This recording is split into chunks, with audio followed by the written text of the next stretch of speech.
परमात्मा बार बार कुछ थोड़े बहुत झटके भी देगा ताकि ये संभल जाए, लेकिन जब देखता है परमात्मा कि अब ये पटरी से उतर गई इसकी गाड़ी, तो उसकी मृत्यु करेगा प्रभु अपने सतर से।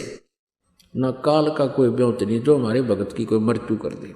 हाँ, दूसरा ये कारण हो सकता जो मर्यादा भंग कर देगा, भगवान के नियमों को तोड़ देगा, फिर भी काल का अटैक हो सकता है, होगा। तो फिर परमात्मा क्या करेगा, जैसे तुरंत उसको मानव जीवन देगा, और मानव जीवन अब ये परमात्मा का ये ज्ञान विस्फोट हो चुका है, पूरे विश्व में जाएगा। अब पुनर्जन्म होते ही उस पुण्यात्मा का सीधा यहीं प्रवेश होगा। हम देखते हैं छोटे छोटे नवजात बच्चे, कोई तनु का 11 दिन का है लड़की, आज सीधे यहीं लेकर आए हैं। अब वो प्यारी आत्मा बेटी कितनी पुण्यकर्मी है, उसकी आंखें भगवान के दरबार में खुली और सच्चे ज्ञान में खुली। नहीं तो बुढ़िया कर ना जाने कहाँ लिए धक्के खुआओ उसमें, जरा कुत्ते मुत्ते वह माथा टेकवाओ उस पुण्यात्मा का।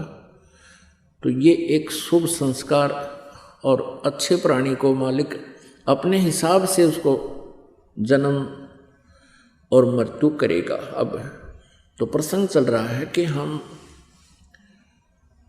यहाँ से तो जाना होगा, तो हमने ये टारगेट बना लेना चाहिए कि हम सतलोक जाएंगे,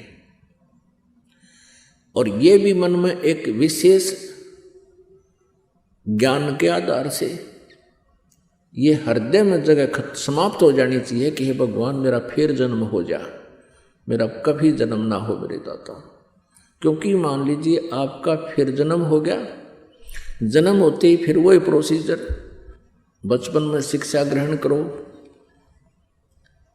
फिर युवा होते ही रोजगार की चिंता, और फिर बच्चे ना हो वह चिंता होगी, तो फिर महाचिंता। और ये भी सोच कर चलो कि हमारा, क्योंकि हम गफलत करेंगे तभी हमारे साथ ऐसा होगा, पुनर्जन्म भी वैसे नहीं होगा जल्दी से। तो ये भी ध्यान रखो कि मन माने फिर अगले जन्म में संतान ना हुई तो दुखी, और हो गए तो महादुखी।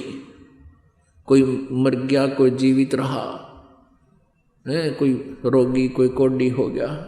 हम देखते हैं एक एक परिवार के ऐसे बच्चे हैं तो जीवन से ही ऐसी स्थिति में है, ना वो मरे हैं ना जीवित हैं। तो कहने का भाव ये है कि इन दुखों को और इस हरहट के कुएं को याद रख कर इस जन्म और मृत्यु से आपको हृदय से नफरत हो जानी चाहिए। एक गलानी बनेगी अंदर में, एक गलानी बनेगी ज्ञान से और भक्ति से। तो फिर आपका पुनर्जन्म नहीं होगा, यहाँ पर आप सीधे सतलोक जाओगे। मर्यादा में रहना होगा, सतभक्ति करते रहना होगा, आखिरी श्वास तक जाप करना है। कबीर परमात्मा कहते हैं अपनी महिमा अपने पाने की विधि आप ही बताते हैं। साईं यूं मत जानियो प्रीत घटे मम चत, मरूं तो तुम सुमृत मरूं और जीवित सुमरूं नित। अब कहते हैं भगवान की भक्ति को, परमात्मा के अंदर आस्था या नकली सी मत लाइयो, एक मजाक मत समझना। कहते साईं यूं मत जानियो प्रीत घटे मम चत, मरूं तो तुम सुमृत मरूं और जीवित सुमरूं नित। तो पुण्यात्मा,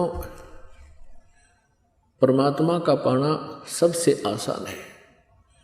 परमात्मा का पाना जितना आसान है, इस पृथ्वी पर कुछ भी काम इतना आसान नहीं है। सतलोक में जाना जितना आसान है, बहुत इजी है, लेकिन जो कठिन है वो ये है कि ये विश्वास होना जो ज्ञान दास आपको बता रहा है, ये कठिन है। जिस दिन आपके ये विश्वास हो जाएगा कि सचमुच ऐसा ही है, आपका मोक्ष निश्चित है। और ऐसे वैसे कहने से नहीं, आपको एक पॉइंट पर 6 प्रमाण दिए जाएंगे। कि परमात्मा कहाँ है, कौन है, कैसा है और कहाँ प्रमाण है, और वहाँ गए प्राणियों की क्या स्थिति है। अब जैसे हम देखा करते थे कि एक ऋषि ने 1000 वर्ष तक तप किया, एक ऋषि ने 10,000 वर्ष तक तप किया, और फिर क्या देखते हैं, बस हम तो इतना ही देखते हैं, बड़े महर्षि थे और उन 1000 वर्ष तक तप किया, साधना की। अब हमें ये नहीं मालूम था उन साधना करने वालों ने क्या प्राप्त हुआ, उपलब्धि क्या हुई। हमने ये मान लिया कि वो तो भगवान को पा गए होंगे, और जिनको हम महर्षि मानते थे, जो बहुत अच्छे साधक थे, उनकी जीवनी हम देखते हैं तो पता चलता है कि वो मोक्ष के तो आस पास भी नहीं थे।